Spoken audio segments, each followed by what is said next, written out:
안녕하세요. 호불호가 갈리는 시계들을 리뷰하는 호불호입니다. 오늘의 리뷰는 젤로스의 호라이즌 프로스트 39mm예요. 제가 며칠 동안 이 시계를 차봤는데 생각보다 시계가 아주 잘 만들었고 또 재밌더라고요. 젤로스는 2014년도에 설립된 싱가포르에 베이스를 둔 마이크로 브랜드 업체고요.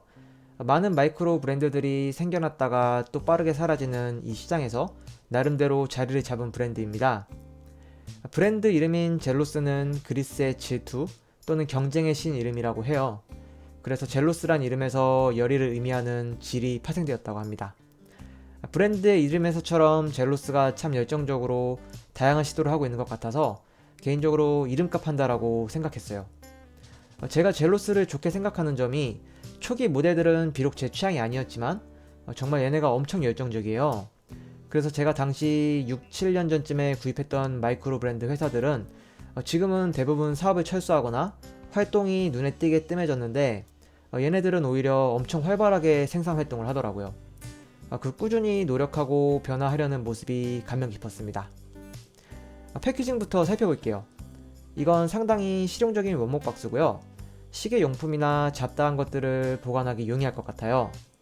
만듦새도 튼튼해 보이고 나쁘지 않더라고요. 그리고 워치롤. 저번 영상에서 말했다시피 공간이 넉넉한 편이라 큰 시계들도 잘 들어가요. 가끔 공간이 이렇게 작은 워치롤들이 있는데 그런 애들은 정말 큰 시계가 잘 안 들어가거든요. 근데 이거는 뭐 딱히 문제될 것도 없고 질감도 부드럽고 그냥 무난한 워치롤입니다. 저는 외출할 때 보통 시계를 7, 8개씩 가지고 다녀서 워치롤을 2개 사놨는데 이제 10개 이상 가지고 다닐 수 있게 됐어요. 그리고 이거는 스틸 보증서. 무브먼트랑 젤로스 로고가 새겨져 있고요. 브론즈 느낌 나는 색상도 그렇고 이게 지금까지 제가 본 보증서 중에 제일 멋있는 보증서예요. 시계를 살펴보자면 크기나 스펙은 이렇게 간단하게 텍스트로 나열해 볼게요. 그리고 저는 지금 5콜을 빼놔서 무게는 132g입니다. 가격은 549불인데요. 아마 간세까지 하면 현재 환율로 대략 75만원 정도 할 것 같아요. 무브먼트 같은 경우는 미오타 9015를 쓰고 있는데 저는 미오타 9015를 되게 긍정적으로 생각하는 편이에요. 일단 시간당 진동수도 28,800회로 에타 282와 똑같고 로터가 단방향 회전이라 에타보다는 효율이 떨어질 수 있다고 생각할 수 있지만 생각보다 와인딩 효율이 좋은 것 같아요. 조금만 차도 상당히 오래 가더라고요. 그리고 또 에타 2824 같은 경우는 2892보다 저가형 무브먼트고 수동 무브먼트에 와인딩 모듈을 얹어 놓은 상태라 두께가 4.6mm로 2892의 3.6mm보다 상당히 두꺼운 편에 파워 리저브도 38시간 정도로 짧은 편이에요. 그런데 9015 같은 경우는 파워 리저브 42시간에 두께도 3.9mm로 상당히 얇은 편이고 오버홀 같은 서비스 비용도 저렴해요. 성능적인 면에서도 2824 제일 하위 그레이드인 스탠다드급뿐 아니라 한 단계 윗급인 엘라보레보다도 크게 뒤처지지 않는다는 의견들도 많이 있고 저도 실제로 예전에 9015를 넣은 헬슨의 스킨 다이버를 쓰면서 1호차가 심하다는 느낌은 못 받았어요. 딱 한 가지 미오타 9015에 대한 불만이 있다면 이게 단방향 회전 로터라 가끔 반대 방향으로 로터가 헛돌 때가 있는데 그때 상당히 소리가 크고 좀 경박해요. 직설적으로 말하자면은 약간 쌈마의 느낌이 좀 나는 편이에요. 한번 들어볼게요.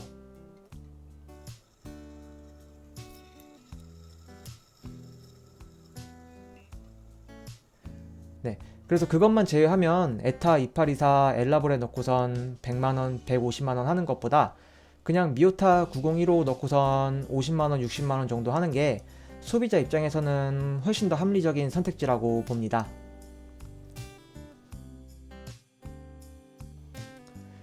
제가 이 시계에서 딱 받아보고 제일 인상 깊었던 부분이 이 케이스 측면이에요. 라인이 이렇게 유광무광으로 들어가 있는데 이게 시계를 좀 더 얄쌍하게 보이는 효과랑 좀 더 시계 자체를 진지하고 퀄리티 있는 시계 같은 느낌을 주거든요. 이런 옆면 가공은 상당히 추가적인 작업을 요구하고 단가도 올라가서 마이크로 브랜드에서는 흔치 않은 마감인데 꽤 인상 깊었어요. 그리고 러그 쪽 부분도 이렇게 여러가지 라인이 만나는데 저는 이런 느낌을 굉장히 좋아해요. 그래서 보면은 이렇게 포티스 같은 경우는 단순하게 마감이 되어 있지만 제 다른 시계인 오메가의 CK2998 같은 경우에는 이런 식으로 여러가지 라인이 만나요.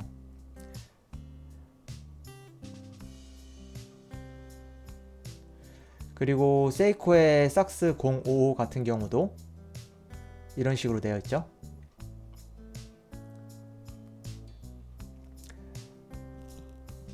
근데 호라이즌이 이런 식으로 여러가지 라인이 만나게 마감이 되어 있습니다. 이게 저는 제가 약간 초딩 감성일 수 있는데 이런 러그가 좀 전투기 느낌도 나는 것 같고 좀 진검이나 건담, 뭐 로봇 같이 좀 날렵하고 강인한 느낌을 주는 것 같아요. 근데 저만 그런 것 같기는 해요. 그래서 이건 뭐 제 개인적인 취향이라 장점이라 보긴 좀 그렇고 그냥 이렇게 케이스 가공에 신경을 썼다, 그 정도로 보면 될 것 같습니다. 케이스는 사이즈도 그렇고 마감도 그렇고 모서리 부분도 날카롭지 않고 흠잡을 곳이 없이 마음에 들었어요. 자세히 살펴보면 브러싱이 조금 거친 면이 없지 않아 있긴 한데 이 정도는 그냥 무난한 수준이라고 생각돼요.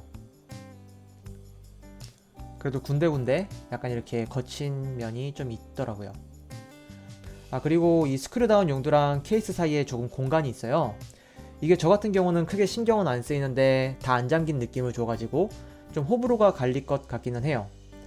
그래도 이렇게 공간을 두면 또 쉽게 용도를 풀 수 있다는 장점이 있거든요. 실용적인 면을 중요시하는 제로스의 방식 중 하나라고 생각해요. 저는 개인적으로 괜찮았습니다. 베젤 인서트는 BGW9이 깔린 사파이어 인서트고요. 양방향 60클릭으로 돌아가요. 베젤은 GMT 베젤이고 원하는 시간대의 시간을 쉽게 알 수 있어요. 만약 예를 들어 지금 알고 싶은 세컨드 타임 존이 만약에 9시라고 하면은 한국 시간이 현재 2시 40분이죠. 그럼 이제 베젤을 돌리는 거예요.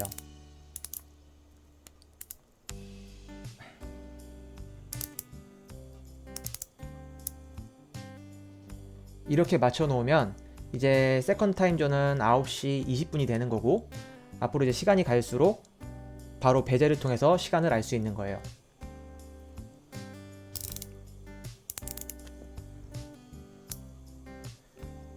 베젤 정렬도 일자고요. 네, 괜찮았어요. 글래스는 약간 돔형의 사파이어 글래스예요. 비록 오리스나 라도의 돔 사파이어처럼 운모 같은 느낌의 극심한 왜곡은 없지만 그래도 어느 정도 왜곡 효과가 있어서 보는 재미가 있습니다.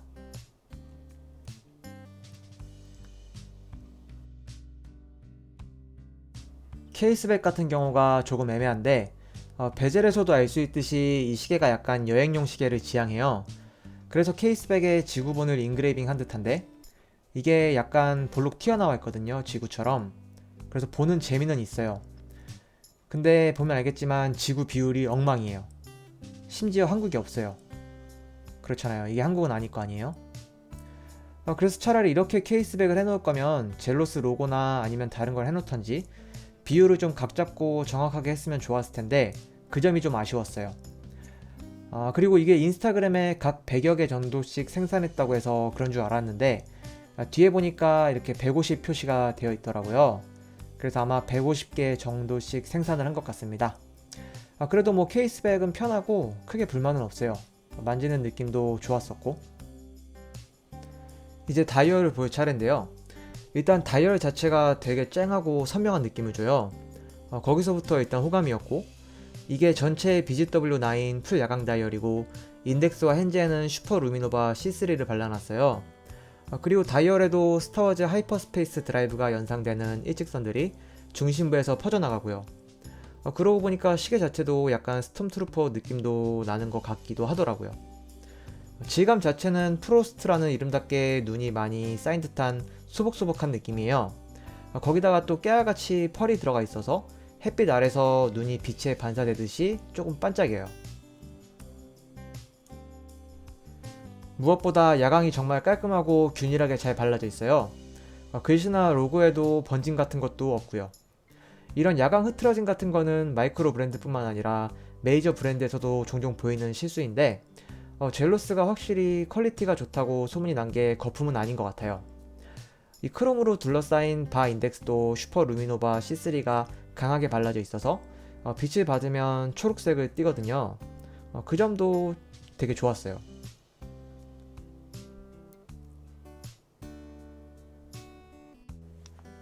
풀 야광 다이얼 시계답게 야광이 정말 이뻐요. BGW9의 특성상 야광이 밝지는 않지만 은은히 오래가고, 또 베젤이랑 다이얼 인덱스까지 모두 푸른색 BGW9이랑 초록색 C3 야광이 채워져 있어서 매우 유니크하고 밤에 보는 재미를 줍니다.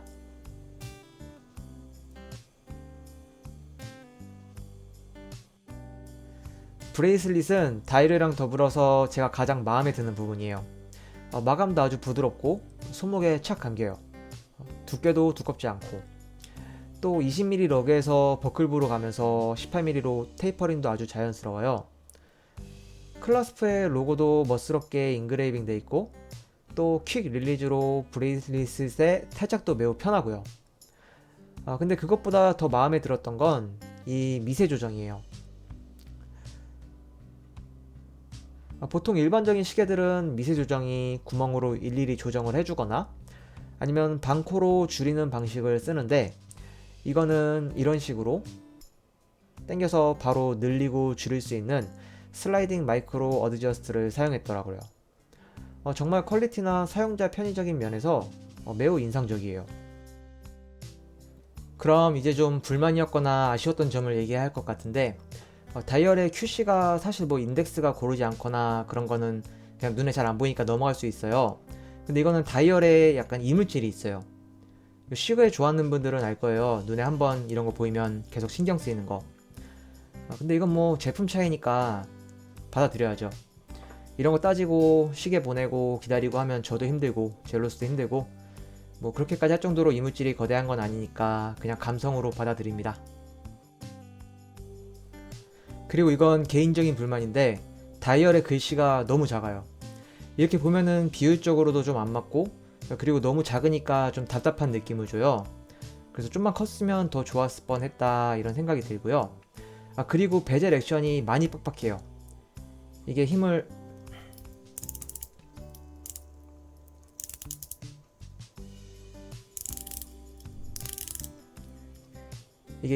상당히 줘서 돌려야 되는데, 제가 예전에 한번 다이버 시계 베젤 돌리면서 넣다가 클릭 스프링이 고장난 적이 있어요. 근데 이것도 약간 클릭 스프링이 좀 걱정될 정도예요. 그리고 보면 유격도 좀 있는 편인데, 이건 또 재미있게 러그 안쪽에 라인을 하나 넣어줘서 얼핏 봤을 때는 유격이 없는 듯한 효과를 줘요. 이거는 꽤 좋은 아이디어 같더라고요. 브레이슬릿은 다 좋은데 브러싱 방향이 케이스랑 달라요. 케이스는 가로 방향에 가깝다고 볼 수 있는데, 브레이슬릿 브러싱은 세로 방향이에요. 그래서 빛 반사가 서로 다른 방향으로 돼가지고 빛을 받으면 조금 이질적인 느낌이 들더라고요. 이게 개인적으로 좀 많이 아쉬웠어요. 그리고 마지막으로 와인딩감이 별로 좋지가 않아요. 돌리면 서걱서걱 소리가 나면서 안에 부품이 갈리는 듯한 느낌이에요.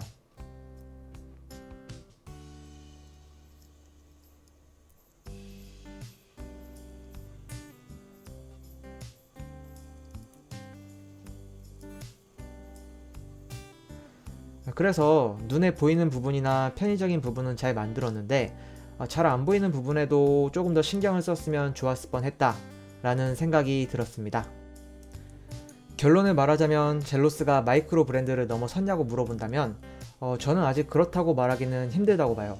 마이크로 브랜드 시계들 특유의 조금 장난감스러운 느낌을 아직 완전히 벗어나지는 못했어요. 다이얼의 QC 같은 건 회사의 규모를 생각하면 마이크로 브랜드 감성이라고 넘어갈 수 있지만, 마이크로 브랜드를 뛰어넘기 위해서는 좀 더 QC에 신경을 쓰고 베젤 액션 같은 것도 개선되어야 할 점이라고 봐요.